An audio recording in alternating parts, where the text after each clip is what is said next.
இது இந்த வாழை நார்ல இருந்து இந்த பேக் பண்ணன்னு சொன்னா நம்ப முடியுதாங்க? ஸோ இதுதான் வந்து வாழை மரங்கள் வரக்கூடிய லீஃப். இது ஆஃப்டர் இந்த லீஃபை வந்து இன்செக்ட் பண்ணதுக்கு அப்புறம் எக்ஸ்ட்ராக்ட் பண்ணதுக்கு அப்புறம் நமக்கு வந்து இந்த மாதிரி ட்ரைட் ஃபைபர் கிடைக்கும். ஸோ இதுல கொஞ்சம் ஈரம் கலந்துருக்கு.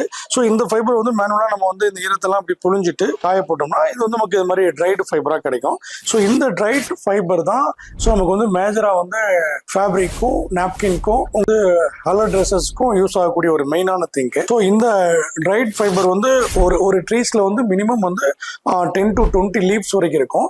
அந்த லீவ்ஸ்ல வந்து நம்ம வந்து ட்ரைட் ஃபைபரை கன்வெர்ட் பண்ணோம் அப்படின்னா ஒரு மரத்துல வந்து நம்ம கிடைக்கக்கூடிய ஃபைபர் வந்து 150 கிராம்ஸ்ல இருந்து 250 கிராம்ஸ் வரைக்கும் கிடைக்கும். ஸோ இந்த 150 கிராம்ஸ்ல இருந்து கிடைக்கக்கூடிய ஃபைபர்ஸ் தான் நமக்கு வந்து ஃபேப்ரிக் பர்பஸ்க்கு எல்லா பர்பஸ்க்கும் போகக்கூடியது.